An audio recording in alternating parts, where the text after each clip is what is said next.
सभी भाई बहनों को जय मसीह की। प्रतिदिन के लिए एक पाठ पुस्तक परमेश्वर के रहस्य बांटे भाई भक्त सिंह के द्वारा 13 नवंबर। शीर्षक नमक के संदेश का रहस्य। मत्ती 5 अध्याय 4 पद। धन्य हैं वे जो शोक करते हैं, क्योंकि वे संतावना पाएंगे। ये बहुत अर्थपूर्ण शब्द हैं और यह हमें अच्छा नमक बनाने में दूसरा कदम है।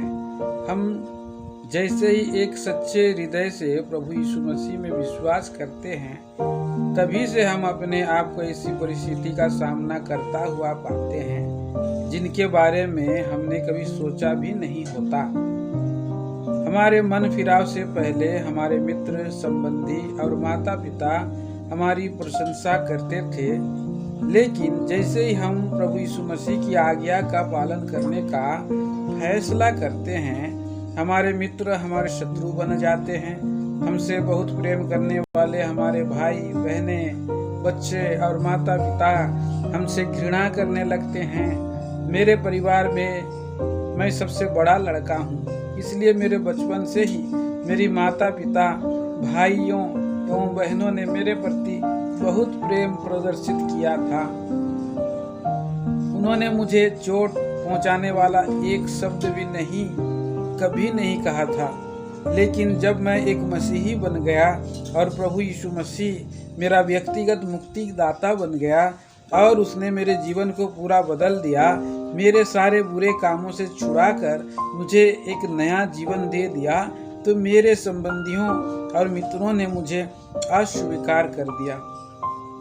जब 1933 में मैं भारत वापस लौटा, तो मेरे माता पिता मुझे मुंबई में मिले।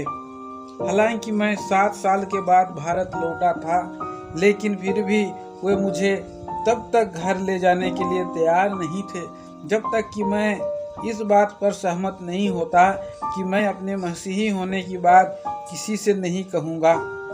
उस समय मैंने सोचा कि अगर मैं एक शराबी या व्यभिचारी बनकर भारत में लौटता तो उन्होंने मेरा स्वागत किया होता।